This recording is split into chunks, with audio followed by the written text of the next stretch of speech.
တကုံကုန်းတော်ဘောကတောင်တောင်မြည်ဟန်ခေါင်းလုံးသာ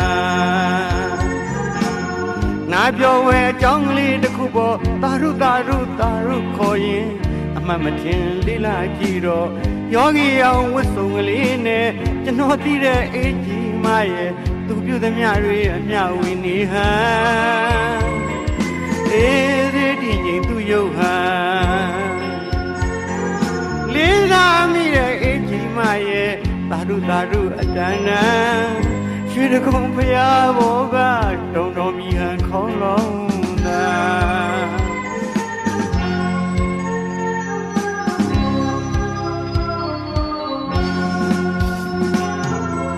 အချိန်ကတော့အေးကြီးမရဲ့သူ့ဘဝသူ့အကြောင်းသူ့ကြိုးသူဖန်အဆမတန်ရုန်းကန်လှူရှားတနာစရာအေးကြီးမဟန်မြင်းနေရလမ်းဆိုင်လက်ခံဘဝတစ်ခုလုံးပြေဖြစ်နေတာ